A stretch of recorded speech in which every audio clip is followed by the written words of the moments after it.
Hello, hello, Pisces Collective, Sun, Moon, and Rising. Ako po si James. Kamusta po kayong lahat? And welcome po sa James Tarot PH. Diretso na po tayo sa inyong comprehensive, detalyado at hindi bitin na weekly reading for August 11 hanggang August 17. So Pisces, kwentuhan lang tayo. Pag-usapan natin kung ano lalamanin ng inyong kapalaran para sa mga araw na yan. So sit back, relax, upo na po, enjoy our reading, and use your intuition, Pisces, ha, para mukha mo yung para sa'yo. Okay?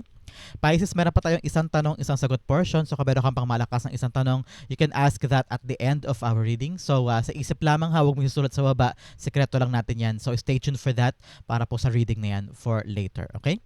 Sa Pisces, thank you again for all of your donations po ha. Saka po sa mga hindi nag-skip ng ads. Ako, napakabait niyo po sa akin every time na meron po tayong reading for Pisces. So thank you again for not skipping the ads. So Pisces, you can also follow me on Facebook at James Tarot PH. So see you there. Okay po? So, ano naghihintay sa inyo ngayong buong August 11 to 17? Inhale. And exhale. At the center of your reading, you have the King of Wands. Beautiful. In the area of what you want, you have the Ten of Swords. Yes. In the area of what you need, you have the Hangman. Clarity. Beautiful. In the area of what's affecting your current energy, you have the Two of Wands. Lovely. In the area of your near future, you have the Four of Pentacles. Wow, napakaganda nito. In the area for challenge for the week, you have the Page of Swords. In the area of your fortune, you have the Ten of Cups. Lovely, happily ever after card. Harmony, peace, complete happiness is here. Congratulations. In the area of your divine messages, you have the Four of Cups. Beautiful. At ang outcome mo for the week, Pisces, ano kaya ito? Mamaya sabay-sabay ito siyang bubuksan at the end. So, pare-pareho tayo mga sorpresa kung ano yan. Sa pagdating basahin ng full spread mo, ano muna ang lingering energy in your background, you have the Eight of Pentacles. Ito yung pagkakataon, Pisces, this week na sinasabi ng spirit guides mo na trabahuhin mo pa. No? Para work hard mo pa. Meron kang daw ginagawa na parang kailangan pa daw i-excel o palakasin o sumipa pa para maganap na o matapos na o makompleto na. Meron ka pa daw kailangan pang gawin eh. Parang kailangan pa daw i-push yan. Yan ang tamang term eh. Kailangan pa daw i-push this time yung skills mo, yung talent mo, yung hard work mo para matapos na. That's what I'm hearing. O para magawa na. No? Kailangan mo daw laksan ng loob mo na itulay or i-accomplish ng isang bagay. Na dati medyo paandap-andap lang o meron ka lang ginagawa ng time and time again, pero ngayon parang i-full force mo na daw para totally makuha mo na yung dinedesire mo. Okay? Nakita ko all out. Sabi all out, push more, get it, do it, parang ganyan. So, nakita ko talaga you're gonna be very busy this week. Doing your best para matapos na ito.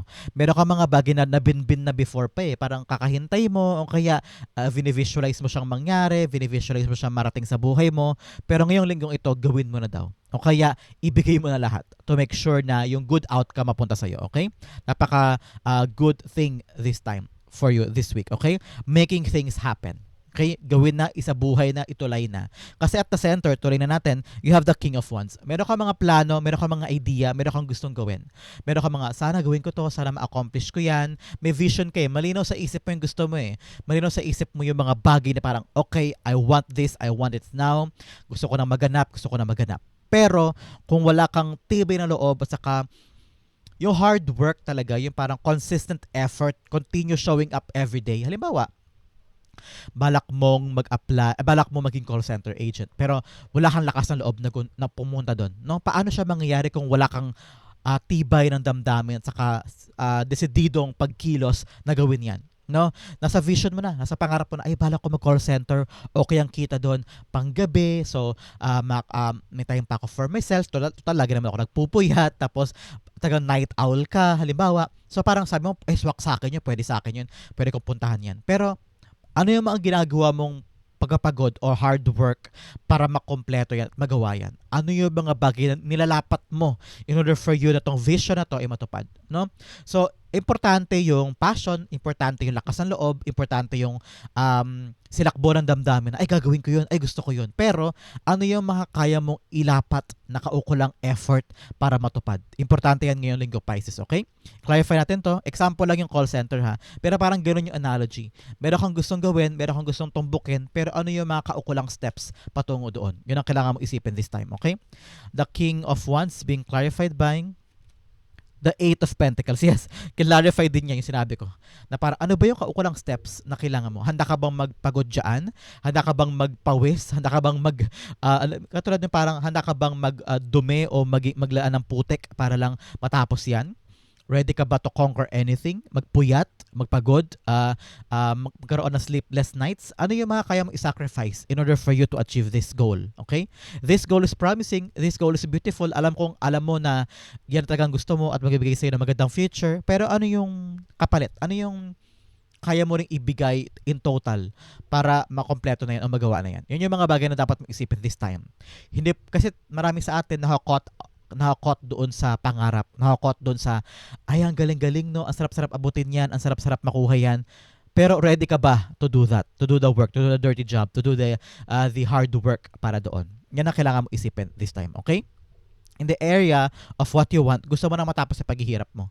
Gusto mo na makawala dyan sa hawla ng pinagkulungan mo na parang paulit-ulit ka na lang babagsak, paulit-ulit ka lang nasaktan. No? With a Ten of Swords here, huwag ka mag-alala, rurok na to. Okay, rurok na to ng pain. Rurok na to ng problema o pagkabagsak. Makakabangon ka na dito. Okay, unti-unti. Kaya ngayon, parang sabi ng spirits mo, hasain mo na. Nakita ko, hinahasa mo eh. I don't know why. Nakita ko ng kutsilong hinahasa. Ibig sabihin, pine-prepare mo na yung sarili mo para lumaban ulit, para sumubok ulit. Okay?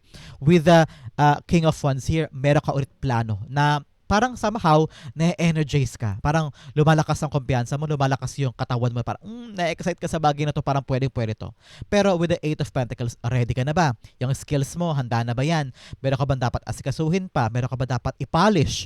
O meron ka dapat tignan kung kinakalawang na ba yan? Baka kailangan na ulit buhisiin, pagganahin pa anda rin. No?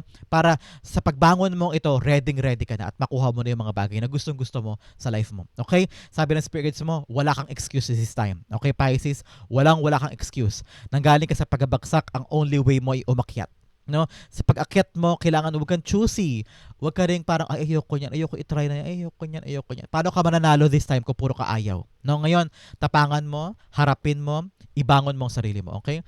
The Ten of Swords, nakita ko rin dito, Pisces, na para makabangon ka, yung experiences mo makatulong sa'yo. Yung mga pinagdaanan mo, yung mga skill set na natutunan mo dati, pwede mo yung i-apply this time. Baka makatulong sa'yo. Halimbawa, natanggal ka sa trabaho sa factory. Pero yung skills mo dati, magaling ka naman magluto eh. Sabi mo, natanggal ako, wala na akong trabaho ngayon, bagsak ka, wala kang pantos sa family. Bigla naisip mo, ay, magaling ako magluto, why not i-try ko magtinda ko ng 3 putahe lang sa harap ng bahay ko. Baka makatulong yan sa akin habang naghahanap ako ng matinong trabaho. Di ba parang ganyan? So, sa pagbaksak mo, makakabangon ka gamit yung mga skill set mo o mga bagay na innate sa'yo, mga talent na innate sa'yo para makabangon ka. Okay?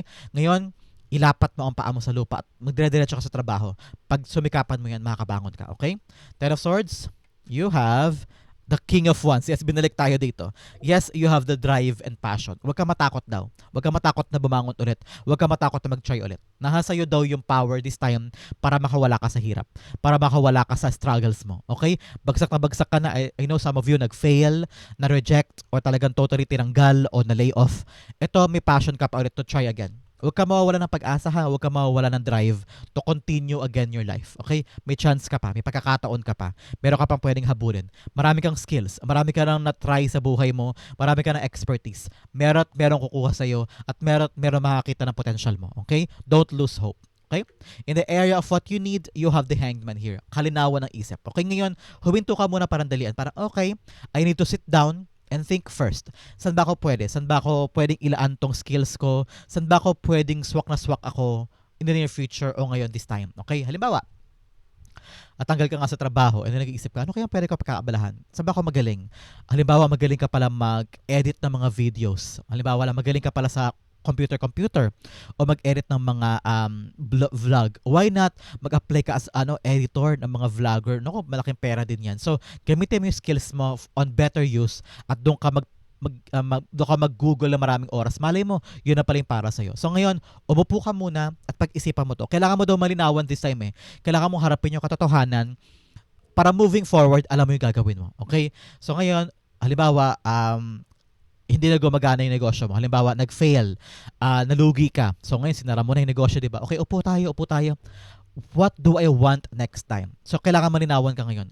Pwede ka rin mag-ask for your friends, your family members, kung ano yung nakikita nila sa'yo. Na baka mamaya hindi mo pala nakikita kasi masyado kang clouded sa ginagawa mo, masyado ka na-frustrate, masyado kang nahataranta, o talagang sobrang durug mo kaya hindi ka na makaisip ang tama. So, sila, mayroon silang fresh perspective na nakatingin sa'yo. Para, oo nga, no, salamat sa sinabi mong yan. Ngayon ko lang na-gets yan, ngayon ko lang naisip yan. Buti sinabi mo. Para mga ganyan. So, ngayon, talk to them, collaborate para maisip mo yung right step forward. Ngayon, you need to think this through. Halimbawa, naisip mo, ay, baka ito na yung time para mag-office job naman ako at sawang-sawa na ako sa negosyo ko, nalulugi naman. So ngayon, baka kailangan ko na mag-focus sa pagiging empleyado, mga ganyan. So ngayon, may isip mo yung tamang hakbang mo. Kapag inupuan mo na yan at inalis mo sa isip mo yung frustration at saka yung masyadong magulong pag-iisip. Kalmahan mo lang, upo ka lang, usap lang kayo ng mga friends mo, ng family mo, para magkaroon ka ng brainstorming na malala at brainstorming na maayos. Okay? The Hanged Man's being clarified by... So, naisip ko rin dito, huwag ka daw mag-rush, okay? Huwag mo daw mamadaliin yung proseso. Relax ka lang. Marami ka pang time para isipin yung tamang hakbang mo moving forward, okay? Hangman's being clarified by the Three of Swords. Yes, nakita ko talaga dito na very, very painful na, no? Very, very painful na yun nangyayari from the things na pagkabagsak, from the things na hindi mo malaman kung saan ka pupunta, hindi mo malaman kung ano gagawin mo next time. Kasi talagang bagsak na bagsak ka ngayon. Wala ka sigurong panggastos, wala kang panimula, no? May idea, may plano, pero walang pera, no? May idea, may plano pero walang puhunan, o kaya meron kang gustong gawin pero napakalayo, napaka-imposible, at yun yung makadurog puso para sa'yo, no? Yun yung parang ano ba yan, ang dami-dami ko sanang pwedeng maabot, pero buti pa sila meron silang plano, meron silang gustong gawin, nakukuha nila agad-agad. Bakit ako hindi ko magawa? Bakit ako hindi ko makuha? Sabi ng spirits mo, alamin mo yung rason, yung pain, alamin mo kung ano yung mga bagay na humaharang dito. Once and for all, pag-usapan na daw. Okay? If this pain, if this sorrow from the past of rejection ang pumipigil sa'yo para makaabante, kailangan mo nang harapin yan. Kailangan mo nang maging totoo sa sarili mo. Na parang, okay, ano ba yung nagpapaka-bitter para sa akin? Kaya hindi ka malinaw-linawan eh. Kasi sobrang painful na. No? Sabi ng spirits mo, hindi ka pa kasi nag-move on. Okay? Sabi ng spirits mo, ang kailangan mo paghilom. Paghilom from all the pain, paghilom from all the heartache and heartbreak na naranasan mo. Kapag naghilom ka na dyan, lalo ka malilinawan sa next step mo forward. Okay? Paghilom, paglinaw, yun ang kailangan mo this week. In the area of what's affecting your current energy, you have the Two of Wands here. Yung Two of Wands, sinasabi niya, kailangan mo nang mag-move forward in a different way, on a different direction, on a different na paraan. Okay? Kung mawala ka na sa ginagalawa mong mundo, masyado ka na nasasanay dyan. Sabi ng spirits mo, nasanay ka na sa comfort zone mo, playing safe, kaya hindi ka makaabante sa buhay. You need growth, okay? Kung gusto mo ng pag-abante sa buhay, pagtaas ng sweldo, pagtaas ng antas ng buhay mo, kailangan mo mag-isip ng mga bagong paraan. Masyado ka na nalulunod dyan sa playing safe ground mo. Walang growth yan. Nakita mo, paulit-ulit lang, no? Kung anong ginagawa mo, yun din ang outcome. No? Paano nahahasa ang iyong skills? Paano ka nahahasa matagumpay sa buhay? So ngayon, you need a clear vision of something new. Kailangan bago. Sawang-sawa ka na sa past eh. So, nadapa ka na, di ba dyan? Nalugmok ka na dyan. So, bakit nandiyan ka pa rin? So, sabi ng spirits mo, tama na, kumawala ka na, gumawa ka ng mga bagong bagay na magbibigay sa'yo ng aumento or paggalaw o pag-angat sa buhay. Okay? The Two of Wands, clarify natin. Two of Wands being clarified by, ayan, Seven of Cups. Yes, marami ka pang option, okay? Marami ka pang pwedeng gawin. Marami ka pang pintuan na pwede mong katukin. Hindi lang yan. So, huwag ka magkakasya sa meron lang. O huwag ka magkakasya sa napilitan ka lang o sa mga bagay na parang silim, ay, okay na ako dito. Safe ako dito eh. Dito na lang ako mag-i-stay kasi nandito yung mga bagay na meron ako. Dito hindi ako mahihirapan. Dito hindi ako matatakot. Dito hindi ako mangangamba. Hindi ako magkakaroon ng anxiety. Nako, kung diyan ka lang, hindi ka mag-grow. Ang daming pinto naghihintay para sa'yo. Ang kailangan lang talaga action from your part. Okay? Malinaw na vision. Saan ka ba gustong pumunta? Halimbawa, ngayon, nahihirapan ka sa trabaho mo. Tapos sayo mo, hanggang dito na lang ba ako? Dito na lang ba ako forever? Ngayon, makikita mo na para, gusto ko naman mabili yun. Gusto ko naman makapunta dyan. So, ano yung mga pinto ang magbubukas para sa'yo para abutin yun? Sabi ng spirits mo, makikita mo lang to kapag ready ka na kumawala sa playing safe zone mo. Kapag ready ka nang umalis sa iyong comfort zone, doon lalabas yung mga potential na pintuan for you. Okay? Napakaganda, napakaganda. In the area of your near future, kapag handa ka nang kumawala sa comfort zone mo, kapag handa ka nang umalis sa mga playing safe mo, at nakita mo na yung mga pintong pwede mong katukin, pwede mong puntahan, eto ka in the near future. Financial stability. Okay, meron ka ng bagong perang madudukot, meron ka ng perang matatabi, pang-ipon, at meron kang perang may spend for your life. Okay? Financial stability is your outcome in the near future kung handa kang daanan to. Nakakabangon ka pa lang ngayon, akaalis ka pa lang sa pagkalugmok mo, nag-a-adjust ka pa lang. So, okay lang siguro kung magkamali ka ngayon, urong-sulong ka pa, o kaya hindi ka pa ganun kadesidido, kasi nga nag-a-adjust ka pa lamang. Pero okay lang yan. I-understand na dumadaan ka pa lang sa transition ng buhay mo. Pero in the near future, eto ka, nakaupo ka at niyayakap mo na lang yung mga bagay na mahalaga. Na-realize mo na yung mga temporary love, temporary na ginagawa mo or activity ay humaharang sa mga bagay na importante. Trabaho, pangarap, negosyo, ganyan. So ngayon, nakita mo na pahalagahan ko na lang yung mga dapat pahalagahan, yung iba bitawan ko na. Doon ko na lang ilaan sa mahalaga yung expertise ko, yung time ko, yung effort ko, yung skills ko. Okay? Ngayon, nasa path ka ng stability ng buhay mo. Meron ka ng pera, no? Stable na. Hindi ka na mag-iisip for the next month, for the next week na, hala, saan ako kukuha ng pambayad ng bills? Saan ako kukuha ng pambayad ng kuryente? Saan ako kukuha ng panghulog ng bahay? In the near future, hindi mo na paproblemahin yan. Kasi meron ka na madudukot anytime na kailanganin mo. Okay? Kaya naman, importante, daanan mo to. Okay? Daanan mo yan. Huwag mo lalagpasan para makarating ka dito. Okay? The Four of Pentacles being clarified by the Hierophant. Yes, ngayon you're a wiser person. Nakita ko din dito na parang napakadisiplinado mo na, no? Pagdating sa iyong pera, pagdating sa iyong gastusin, pagdating sa iyong ipon, talagang parang kamay na bakal ka at this time na parang ito pang ipon, di ko yung gagalawin. Ito pang gastos ko, ito lang gagastusin ko, hindi ako pwede lumagpas dyan. Ito yung mga bagay na kailangan ko pundar, yan ang kailangan yung mata mo nakatitig doon, hindi ka nawawaglit, hindi ka nag-over budget, hindi ka basta-basta naglalabas ng pera. Ngayon, napakatalino mo na when it comes to your expenses. At saka, parang umaangat na yung antas ng buhay mo. Paangat ka na Pisces paangat ka na. So ngayon, continue doing that. Continue elevating your life and thinking hard enough kung ano yung gusto mo at kung ano yung ayaw mo. Yung mga temporary na kilig, temporary na gold, temporary na maningning, kung alam mo hindi mo yun mahikip for a very long time, bitawan mo. Ano lang yan, distraction lang yan. Ngayon, napakawais mo na. Napakawais mo na at alam mo yung mga dapat mong pahalaga. Napakaganda for you. In the area of your challenge, you have love. Love is everywhere. Open your heart to feel it. Yes, ngayon yung passion mo, yun ang gamitin mo, yung love for anything. Yan ang panimula mo. Halimbawa, love mo mag-bake, love mong mag-painting, love mong magluto. Yun ang panggalingan ng mga bagay na ibabangon mo this time. Para maisip mo kung ano pa yung skills pala na pwede mo pang i-elevate at makatulong sa'yo moving forward. Another message of adventure. Yes, adventure is the path to new worlds. Yes, wag mong ikulong ang sarili mo. Saan ba yun? With the Two of Wands kanina. Ito, yon. Yung mga bagay na adventure, yung mga bago, wag mong pigilan ang sarili mo na makulong ka lang sa mundo mo. Adventure is the path to new worlds. Yung mga bagong mundo, bagong landas, bagong industriya, bagong career, yan, doon mo makikita, ay, pwede pala ako. Ito pala yung skills na meron pa pala ako. Hindi ko akalaing kaya ko pala itong gawin. Kasi nga, handa ka na sububok ng mga bago. So ngayon, kung mawala ka na, go on with that adventure. Okay? Another message of awakening. Yes, nagigising ka na ngayon. Alam mo na yung mga dati mong ginagalawan, hindi na siya gumagana, kailangan mo na mag-grow, kailangan mo na sububok ng bago, nagigising ka na, awakening na. Awakening is the process of discovering your true self. Yes. Dahil sububok ka ng bago, dahil tinry mo yung mga bagay na unfamiliar para sa'yo, na-realize mo na meron ka palang mga bagong skills na dati hindi mo alam na meron ka. No, ngayon, napakaganda yan for you. Ang challenge mo, you have the Page of Swords. Challenge mong harapin yung mga battles mo full-heartedly. Susuong ka doon kahit hindi ka ganun ka-expert, kahit hindi ka ganun kagaling. Kung alam mo na kaya mo naman, why not i-try mo? Okay?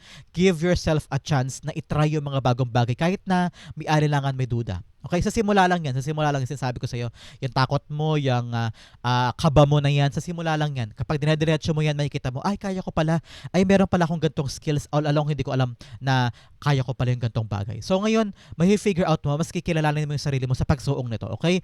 Ngayon, huwag mong ilagan, huwag mong katakutan. Sabi ng spirits mo, huwag ka na makinig sa chismis, huwag ka na makinig sa sinasabi ng ibang tao. Kung ano yung gagawin mo lang. Dapat clear sa mind mo yun, okay? Have the courage to fight for what you want. The Page of Wands, a Page of Swords rather. Nakita ko rin dito na ikat mo na yung mga bagay na humaharang sa'yo, yung mga bagay na pumipigil sa'yo, ibitawan mo na yun, pigilan mo na yun, and also, i-confront mo na siya. Halimbawa, balak mo pumunta sa Japan, tapos hinaharangan ka ng nanay mo. Sabi mo, ipaintindi mo sa kanya, ano ba? Ito yung pangarap ko, ito yung magiging sa atin ng future. Bakit mo ko hinaharangan? Bakit mo ko pinipigilan? Kailangan natin maging matapang this time. Kailangan natin sumuong sa buhay ng may tapang, may sigasig, may lakas ng loob. Hindi pwedeng laging, ay huwag ka na doon, baka mahirapan ka doon. Ay huwag ka na doon, baka mapagod ka lang. Ay huwag ka na doon, baka mapahama ka. Kung laging gano'n iniisip ni nanay o ni tatay, para tayo aasenso. So, sabihin mo, ipaunawa mo sa kanila. Communicate. Page of Swords all about communication. Ipaunawa mo, ipaintindi mo para maintindihan nila yung pinanggagalingan mo. Okay? Page of Swords is being clarified by the Emperor card. Yes, tapangan mo. Laksan mo ang loob mo. Bring back the courage in your life. Kontrolin mo yung mga nangyayari. Halimbawa, kung may mga bagay na pagod na pagod, hirap na hirap, atras na bante ka. Sabi, hindi, tapangan ko to. Kailangan ko i-control yung buhay ko na hindi ako mag-give in sa takot. Hindi ako mag-give in sa sinasabi ng iba. Hindi ako mag-give in sa pang-down nila o sa bashing nila. Kailangan ko ilaban yung mga bagay na to. Kailangan ko sumugod kahit puro kaba, puro takot. Be the emperor, okay? Be the emperor. Be the leader this time. Si emperor matapang, susugod siya, lalaban siya, haharapin niya. Okay? Nang walang takot, walang kaba. Okay? In the area of your fortune, you have cleansing waters, purification activates a vibrant life force. Yes, ngayon, go with the water. Okay, maligo ka lagi. Hindi ko sinasabing hindi ka naliligo. Pero sa tuwing naliligo ka kasi, naka-cleanse yung isip mo, naka-cleanse yung katawan mo, gumagaan. So, go with the water. Pwedeng swimming, pwedeng maligo sa ulan, kahit ano, para ma-cleanse. Symbolismo yan, para ma-cleanse, maramdaman mo yung pag-alis ng negatibo sa katawan mo. Okay? Another message of solitude, in silence, peace prevails. Yes, sa mga panahong tahimik ka, sa mga panahong nag-iisa ka, doon daw mo may isip yung tamang hakbang moving forward. No? So, go with the park, go sa beach, sa kwarto mo, pag mag-isa ka, mag-music ka lang, para gumaan yung pakiramdam mo, gumaan yung isip mo, at maisip mo yung tamang landas moving forward. Okay? Another message of joy and delight, open your heart with joy. Yes, ngayon, gawin mo yung mga bagay na masaya ka lang. Just be happy, be glad. Happiness is a choice. Lagi mong piliin maging maligaya para ma-attract mo, ma-magnet mo yung positivity and good money. Okay? With the 10 of Cups in your fortune, yes, merong family event na mangyayari this week, whether for the family, may celebration kayo, siguro kayong gagawin ngayong linggong ito, na lahat masaya lamang, no? So, i-keep mo daw yung kaligayahan, i-keep mo yung peace. I'm seeing you, parang nabili na yung bahay, nabayaran na yung bahay, may utang na nabayaran, so kaya sobrang saya nyo. Nakita ko celebration, may mag-birthday, o kaya merong nabibili na product na parang, yes, nabili na namin to, congratulations, congratulations. Parang sobrang saya nyo, yung family. Meron ka graduate na family member this week, na parang sabi mo, ay, congratulations sa bunso, nakagraduate ka na. O kaya, meron kayo naabot na milestone for the family. Halimbawa, merong pamilya mo na nabuntis, na parang dati hiling nyo lang yun, na parang yes, nabuntis na si sister, nabuntis na si pinsan, parang sobrang saya ng family mo kasi naganap na yung matagal yung hinihiling for a certain family member. O halimbawa, yung property na benta na, matagal nyo na gusto i-dispatch yan, pero ngayon lang nabenta, ngayon sobrang saya nyo kasi may pera na kayo ulit. Something in a family event na sobrang saya mo at nasa-share sa buong pamilya yung saya, yung ligaya. So this week, get the most out of that, enjoy, have fun, celebrate kung gusto nyo i-celebrate. Gusto nyo mamasyal kayo, nakita ko kayo, para mamamasyal kayo sa park, mamamasyal kayo sa mall, o kaya merong property na nabili na, para may lupa na aayusin na, tatayuan na ng bahay, parang ganyan, no? So congratulations. The 10 of Cups being clarified by, ayun, lumipad ko rin natin pareho. You have the Queen of Pentacles, yes, all about your money. Merong binenta o merong nabili o may na-purchase na talagang nagpalago sa inyong kaperahan. And then you have the 10 of Cups again. Yes, kaligayahan, siksik-liglig. Parang dumami do yung pera mo o merong umento sa sahod, kaya yung father mo, yung kapatid mo, natanggap sa trabaho, kaya sobrang saya nyo kasi meron na kayong magiging another source of income. O kaya nakita ko rin dito, meron kayong family business. Yan, napundar na yung family business. Tapos lahat kayo dyan tulong-tulong para lumago yung business na yan. So congratulations. This is a family event. Nakita ko yan, a family event that will lead you to more money, will lead you to more expenses, and more resources na nagpapalago sa inyong kaperahan. So congratulations, okay? Talagang skill set ito. Talagang lahat kayo ay kikilos at magpapagod at mag-hard work this week para lumago ang inyong kaperahan, okay? In the area of your divine messages, you have bring love into the situation. Yes, especially kung ito ay family event, family setting, family business, o trabaho for the family, ilaan mo daw yung pagmamahal mo dyan. At sinasabi ko sa'yo, magkatagumpay ka, okay? Another message of your dreams need a practical plan. Oh, sa mga plano mo daw this time, this week, kailangan practical lang. Doable, attainable, reachable. Yung kaya mo lang gawin ngayon. Pero kung hahakbang ka ng 30 steps, ayun ako, baka bitawan mo. Kailangan paunti-unti lang, yung practical lang. Alamin mo kung ano yung lumalabas ng pera. Baka mamaya, halimbawa, mag-invest ka sa negosyo, tapos ang kailangan sa negosyong yan ay 40K, pero ang pera mo lang 10K. Kailangan practical lang. Kung ano lang yung kaya, yun lang ang laanan mo. Okay? Be practical. Another message you have, believe in the impossible. Yes, kung ngayon nahatakot ka sumubok, sayo mo, ito lang kaya ko, hindi ako nakatapos ng college, hindi ako nakatapos ng high school, paano ko ito magagawa? Believe in the impossible. Gawin mo lang, subukan mo lang, humakbang ka lang. Nanggaling ka na sa kumunoy, wala kang excuse para hindi sumubok, okay? Bumagsak ka na dati, ngayon kailangan mo maging matapang, kailangan mo ilaban yan. Wala kang excuse ngayon. Okay? Do your best. Okay? In the area of your divine messages, you have the Four of Cups. Yes, maraming beses ka nang napagod, maraming beses ka nang nadapa at nag-fail sa isang bagay. Huwag kang susuko daw, okay? Huwag kang umupo dyan na parang ano ba yan, ayoko na, wala na akong pag-asa, bitawan ko na yan. Kailangan don't lose hope, okay? Continue pa, itry mo pa ulit. Mali mo this time around, ibigay na sa'yo ni God, okay? Don't lose hope. Believe in the impossible. Kung ilang beses ka na nag-try, ilang beses ka na nanalangin dyan, sabi mo, makapasakin pa ba yan? Parang hindi na para sa akin yan eh. Parang dasal ako ng dasal, gawa ko ng gawa, hindi naman ako yumayaman, hindi naman natutupad yung ginagawa ko, hindi naman natutupad yung gusto ko, bakit pa ako mag-try? No? Marami sa inyo dyan na ganyan ang pag-iisip. Sabi ng spirit guides mo, hindi. Patuloy ka manalig, patuloy ka mag-try, patuloy ka sumubok. Mali mo ipagkaloob na sa'yo this time. So, maniwala ka sa divine timing, maniwala ka sa right timing na binibigay sa iyo ni God. Ibibigay niya sa iyo yan. Kailangan mo lang patunayan sa kanya talagang seryoso ka diyan sa gusto mo, okay? The Four of Cups is being clarified by the Knight of Swords, yes. Ngayon, subugod ka, lumabang ka, huwag kang panghinaan ng loob. Diretso mo lang yan. Minsan, hindi mo na kailangan pag-isipan pa masyado. Kailangan mo idiretso, ituwid, magkaroon ka ng passion and drive and kumpiyansa sa sarili na ituloy-tuloy. Kahit mahirap, kahit nakapagod, kahit puro puyat, kung talagang yan ang gusto mo, continue showing up, continue delivering. Continue the hard work at may kita mo sa bilis ng ginagawa mo, sa pagtulay mo sa ginagawa mo, may kita mo lang, ay, nandiyan na pala yung outcome, ay, nandiyan na pala yung gusto ko. Nagulat ka na ng bigla. Kasi, hindi ka na dismaya eh. Hindi ka naiinip, hindi ka naiinis, no? So ngayon, be grateful. Pag grateful ka, dire-diretso mo lang yan, makita mo nasa outcome ka na, okay? Ang outcome mo, pag-usapan natin later, but first bigyan muna kita ng fortune cards. Unang-una, you have fair man, lalaki daw, mistiso o puti ang buhok. Kailangan mo daw siya kausapin this time, may concern daw sa kanya. Another message, you have table, hard work ahead. Yes. Yun, katulad ng motor na yan, narinig nyo, talagang dire-diretso siya, sugod, talagang malakas, mabilis, no? Hard work ahead. Kailangan daw talaga magpagod this time. With the Eight of Pentacles, dalawang beses lumabas, you need to put more of your effort sa isang bagay para makuha mo yung good outcome. Okay? Another message you have, heart, love, deep affection, and caring. Yes, yung puso mo. Nadapa ka na, nasugatan ka na, pero dapat hindi ka pigilan yan sa pag-advante mo. Kailangan maging lesson lang yan at magiging gasolina para sa'yo para tumuloy pa. So ngayon, use your heart, use your passion. Another message, you have Cain. Pay attention to your health. Yes, this week daw, kailangan mo alagaan ang sarili mo. Nagpapagod ka sa isang bagay. Trabaho ka ng trabaho, pero kailangan mo daw alagaan ang sarili. Kumain ng tama, matulog ng tama, magpahinga kung kailangan. Okay? Ang iyong outcome this week, ano kaya ito? Pisces, ihanda mo na yung isang tanong, isang sagot. Sasagutin natin yan at the end after nito, okay? Ang iyong August 11 to 17 outcome ay you have the Ace of Pentacles. Yes, yes, yes. Getting that reward, getting that money, getting that goal. Dahil nagsipag ka ngayon, sumikap ka, ginawa mo yung mahakaya mo, ayan, meron kang reward, meron kang magandang outcome. Kaya idire-diretso mo lang yan ha. Huwag ka mapagod, huwag ka mahirap, huwag ka sumuko, huwag mo isipin na hindi mo kaya, huwag mo isipin na patalo ka na, kailangan ilaban mo pa yan. Kung meron ka mga bagay na hindi naiintindihan, ilaban mo, kaya mo yan, huwag ka susuko. Because malapit ka na sa blessing, malapit ka na sa good outcome. Yung nilalakad mo na papeles, wag mong sukuan yan, dire-diretso mo lang. Kung pabalik-balik ka na, sikapin mo, wag ka mainip, wag ka mairita, tsagain mo lang yan, makukuha mo din outcome dyan. Kung meron kang inaasikaso na mga dokumento, o kung meron inaasikaso ka na negosyo na ang dami mo kailangang asikasuhin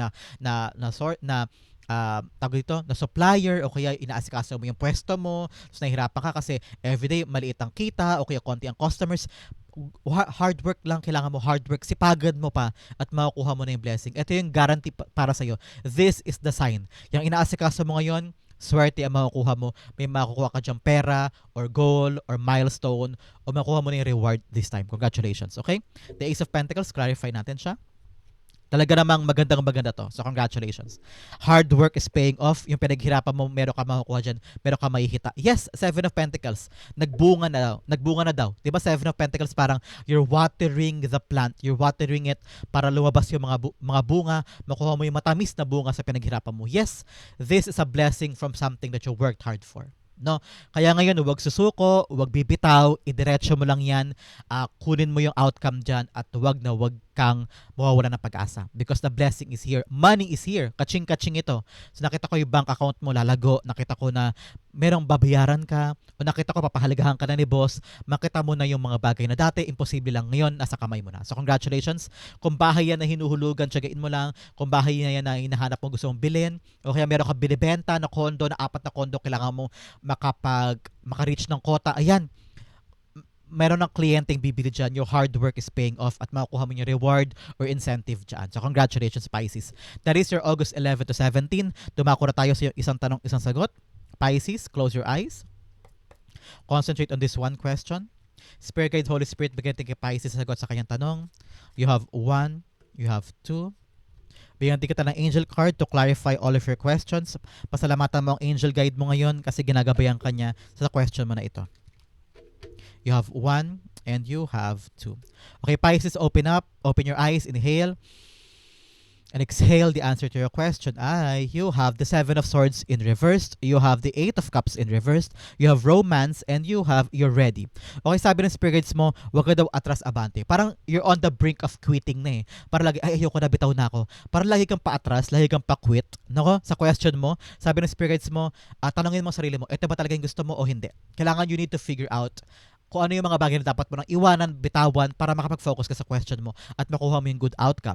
Sabi naman ng spirit guides mo, 7 of Swords in reversed, meron ka pa daw dapat malaman o meron ka pa dapat alamin na impormasyon na hidden from you sa question mo. Hindi pwedeng sugod ka lang ng sugod o pinapasok mo lang yung mga bagay na yan na hindi mo totally alam yung ginagawa mo. Because marami dyan baka niloloko ka lang o deceit o baka hindi ka sinasabihan ng totoo.